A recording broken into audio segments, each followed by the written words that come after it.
S'il y a bien une mission spatiale qui est jusqu'ici couronnée de succès et dont on n'arrête pas de parler, c'est le télescope spatial James Webb.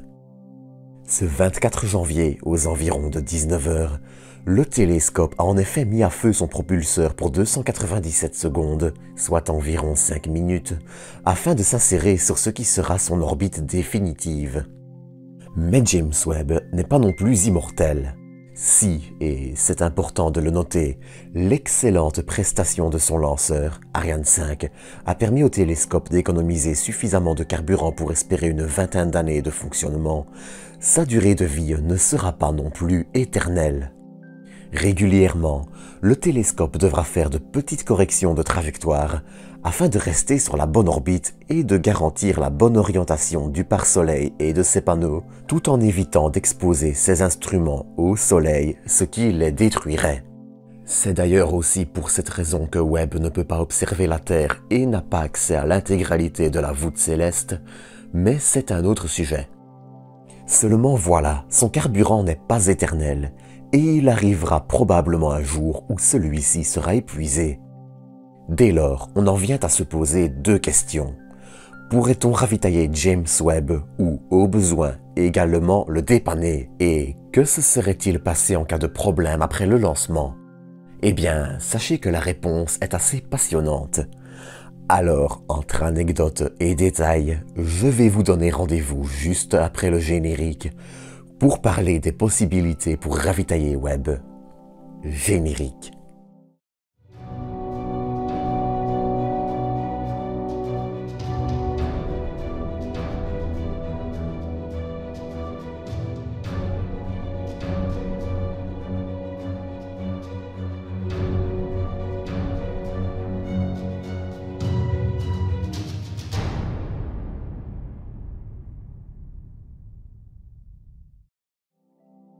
$10 milliards. C'est le prix qu'avait déjà coûté James Webb en 2016. Si ce chiffre n'a probablement pas augmenté de plusieurs milliards, il est certain qu'il doit en revanche être plus élevé. Et mine de rien, et s'il y a une mission qui les vaut, c'est lui. Il sera capable de reconnaître des cycles saisonniers sur des exoplanètes, de rechercher des éléments chimiques pouvant trahir une habitabilité, de voir des objets plus distants et donc plus anciens qu'aucune autre mission, et devrait même nous permettre d'en apprendre plus sur des objets du système solaire. Face à de telles promesses, on ne peut que se poser deux questions. Que se serait-il passé en cas d'échec au lancement ? Et peut-on encore prolonger sa durée de vie?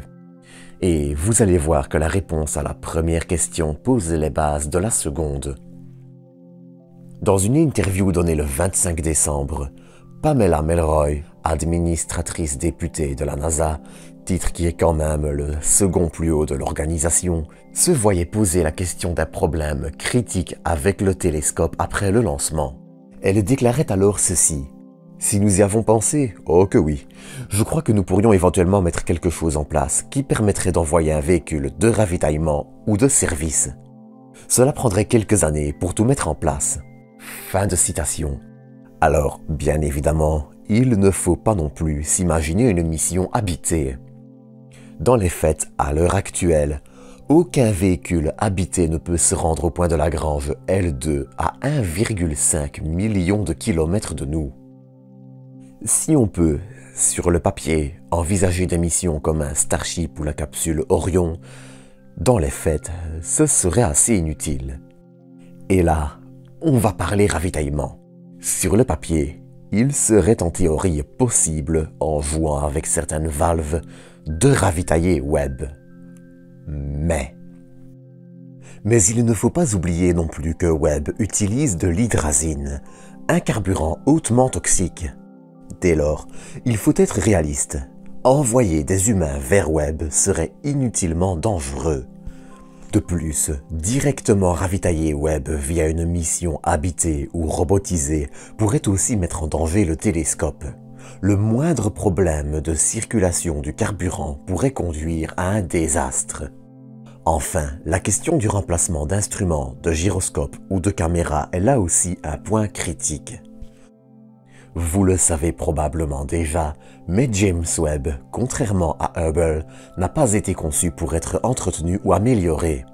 On peut, bien sûr, rêver à une mission de ce type, mais la réalité est qu'elle ne verra probablement jamais le jour et que James Webb ne verra probablement plus jamais d'humain et qu'aucun humain ne le reverra encore. De plus, il ne faut pas oublier un autre point. Les instruments de Webb sont conçus et développés avec la notion d'irréparabilité en tête. Ainsi, une attention toute particulière a été apportée à d'éventuels défauts afin de s'assurer que l'électronique puisse tenir le plus longtemps possible. Mais alors, cela signifie-t-il pour autant qu'il faut laisser tomber tout espoir de prolonger sa durée de vie? Eh bien non. Car si le ravitailler peut s'avérer un exercice inutilement dangereux, il existe une solution rationnelle qui est déjà à notre portée technique et ne coûterait pas très cher. Pour ceci, laissez-moi vous présenter le MEV, développé par Northrop Grumman. Le 25 février 2020, le MEV pour Mission Extension Vehicle numéro 1 s'amarre avec succès au satellite Intelsat 901. Alors j'en parlerai probablement très bientôt dans un épisode dédié, mais ce véhicule a pour principale mission de s'accrocher à un satellite arrivé à court de carburant et de prendre le relais pour gérer son orientation, sa propulsion et j'en passe. Pour s'accrocher à un satellite ne disposant pas de port d'amarrage ou de dispositif prévu pour ce genre de mission, il va introduire un petit grappin dans le moteur de sa cible pour ainsi pouvoir fermement s'y accrocher. C'est ce qu'il a fait avec Intelsat 901 sur une orbite de 36 000 km au-dessus de la Terre.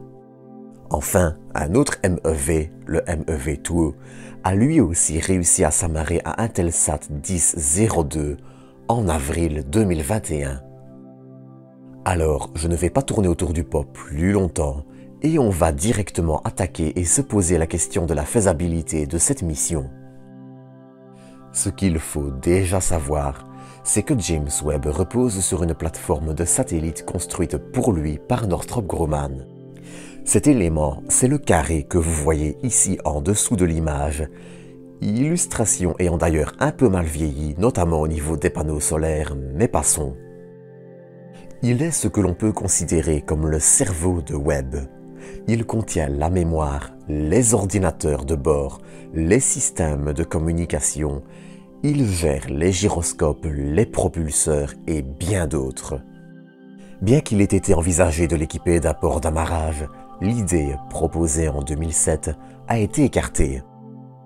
Le seul support exploitable ici est le cercle que vous voyez en dessous, qui faisait le lien entre l'étage supérieur d'Ariane 5 et le télescope. Ainsi, un MEV pourrait alors soit utiliser un grappin pour s'accrocher au propulseur du télescope, ou on peut rêver d'un scénario où ce serait cet adaptateur qui serait utilisé d'une façon ou d'une autre pour s'y accrocher. Sur le papier, rien n'empêche un MEV modifié ou un autre véhicule du genre de s'y amarrer. La déclaration de Pamela Melroy a en effet l'avantage de nous permettre de savoir qu'il est techniquement réalisable, avec les moyens actuels, d'envisager une mission pour le remorquer et ainsi augmenter sa durée de vie. Mais la question, maintenant, c'est aura-t-elle lieu? Car l'arrivée de nouvelles générations de télescopes spatiaux va aussi, progressivement, prendre le pas sur Webb, avec des télescopes comme l'UVOIR, dont le lancement pourrait avoir lieu après 2035. C'est assez triste à dire, mais une fois une mission arrivée en fin de vie, il faut aussi prendre en compte l'aspect financier. Mais le MEV-1 coûtera 65 millions de dollars pour prolonger Intelsat 901, un satellite à 300 millions.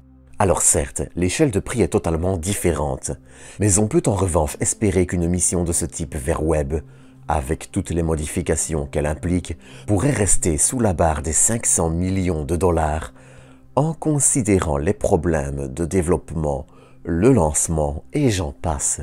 Si cette mission se fera, en revanche, seul l'avenir Le temps, pas le journal, nous le dira. Dédicace à ceux qui ont la référence d'ailleurs, manifestez-vous. Tout humour à part, cela se jouera probablement aussi entre le coût de la mission et la valeur des informations scientifiques que Webb pourrait encore fournir, ainsi que l'état de ses instruments. N'oublions tout de même pas que l'UVOIR ne visera pas l'infrarouge, domaine où Webb sera crucial. D'autre part, il est aussi intéressant de noter que la NASA avait déclaré qu'en cas d'échec de Webb, d'autres télescopes spatiaux et d'autres observatoires auraient, malgré tout, réussi à pallier à ce manque. Ainsi, il faudra voir si Webb sera prolongé ou pas, même si ce choix risque de s'avérer plus qu'utile. Mais ça, encore une fois, c'est un autre sujet. Pour résumer, si une telle mission semble théoriquement réalisable, elle sera aussi soumise à des contraintes techniques et financières importantes. Et, s'il est trop tôt pour dire qu'elle n'aura jamais lieu, la longue durée de vie prévue actuellement ne requiert pas de telle mission pour permettre au télescope d'atteindre ses objectifs, et bien plus que largement remplir sa mission, rendant une telle mission peu essentielle.